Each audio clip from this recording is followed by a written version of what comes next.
শেষ সময়ে দেশের বিভিন্ন জেলায় জমে উঠেছে কোরবানির পশুর হাট। পর্যাপ্ত পশু রয়েছে গোপালগঞ্জ ও জামালপুরের হাটগুলোতে। বাজারে বড় গরুর চেয়ে ছোট মাঝারি দেশি গরুর চাহিদা এবার বেশি।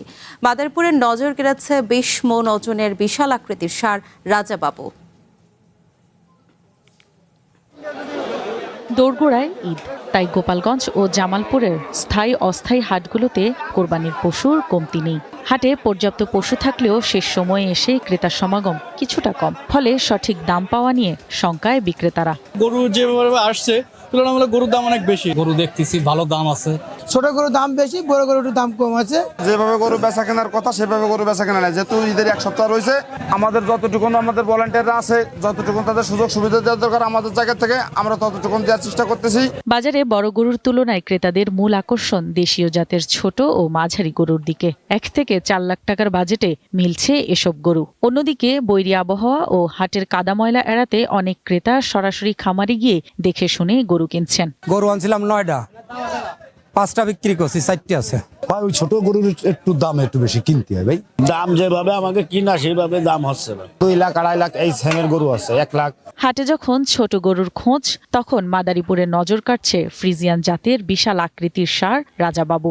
24 ঘন্টা ফ্যান, বডিগার্ড আর রাজকীয় স্বভাবের 20 মণ ওজনের এই রাজাবাবুর দাম হাঁকা হচ্ছে 10 লাখ টাকা। ফ্যান দিছি আর ও বড় গায়ে কত নাম রাজাবাবু রাখছি, তার রাজার মতন এই রাখার জন্য ফ্যান উপরে ফ্যান ঝুলাই দিছি।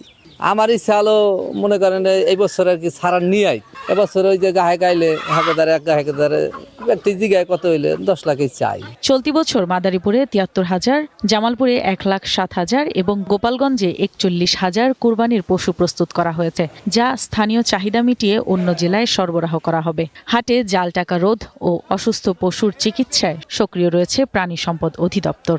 কোরবানির সময় গরুর কোনো ঘাটতি হবে না এবং বিদেশ থেকে যাতে গরু না আসে সেজন্য প্রাণী সম্পদ ডিপার্টমেন্ট খুব জোরালো পদক্ষেপ নিচ্ছে। আমরা বিভিন্ন সময় খামার পরিদর্শন করি এবং আমরা খামারিদের দেশীয় পদ্ধতিতে গরু মোটাতাজাকরণের জন্য সবসময় বলে আসছি। মাদারীপুর অঞ্চলে যেন এই গরু মোটাতাজাকরণ এবং গাভী পালন সহ প্রাণী সম্পদের ব্যাপক উন্নয়ন ঘটে, এটা আমরা চেষ্টা চালিয়ে যাব। সব শঙ্কা কাটিয়ে শেষ মুহূর্তে ক্রেতা বিক্রেতার মেলবন্ধনে কোরবানির হাটগুলো জমজমাট হয়ে উঠবে এবং খামারিরা তাদের শ্রমের সঠিক মূল্য পাবেন, এমনটাই প্রত্যাশা সংশ্লিষ্টদের। One national desk.